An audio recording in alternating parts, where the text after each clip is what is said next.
Assalamualaikum warahmatullahi wabarakatuh. Sahabat Al-Kindi yang dirahmati Allah, setujukah Anda dengan ungkapan ini bahwa kelakuan rakyat tergantung pada perbuatan pemimpinnya? Mau tidak mau Anda harus setuju, karena memang seperti itu kenyataannya, dan sejarah telah mencatat semua itu. Mari saya ajak Anda flashback pada kejadian ini sebentar saja dan contoh kecil saja. Selanjutnya kesimpulannya terserah Anda. Namun perlu saya ingatkan, nanti tak perlu mengaitkan peristiwa sejarah ini dengan fenomena sekarang, apalagi dikaitkan dengan pemimpin sekarang. Jangan, karena itu zona rawan, ya rawan segalanya.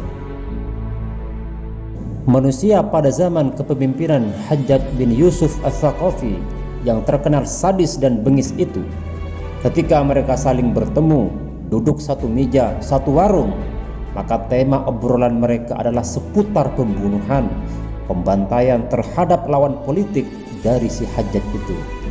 Ya, karena si Hajjaj memang gemar menebas rival politiknya, tak pandang bulu dia itu siapa.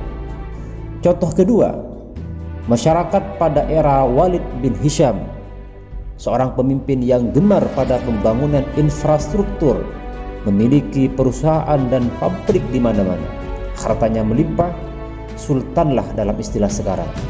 Tahu nggak apa tema obrolan rakyatnya? Ya pasti, tema obrolan mereka sehari-hari adalah seputar ekonomi, bisnis, saham, dan ya pokoknya urusan perut terus, tidak ada akhiratnya sama sekali.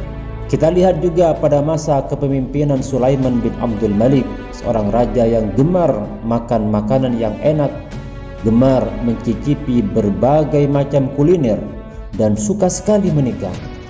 Maka tema obrolan rakyatnya kala itu adalah hal-hal yang berkaitan dengan makanan, kuliner, dan rakyatnya gemar juga menikah.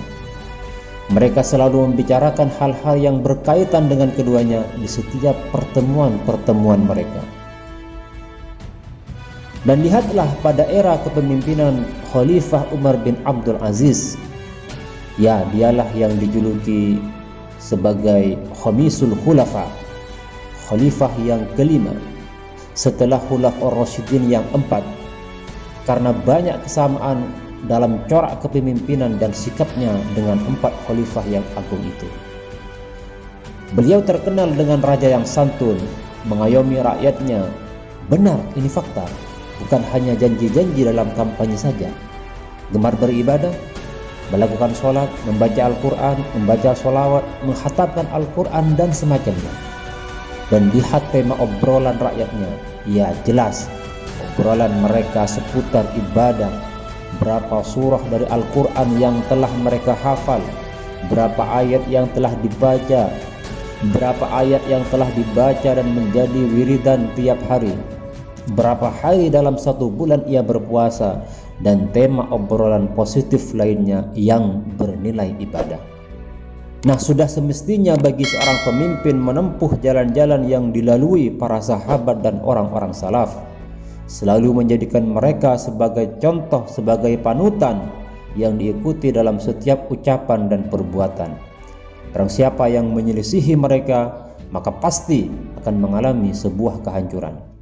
Sekarang, wahai kamu para pemimpin, dengarkan apa tema obrolan rakyatmu, maka itulah sebenarnya kelakuanmu. Semoga bermanfaat. Wassalamualaikum warahmatullahi wabarakatuh.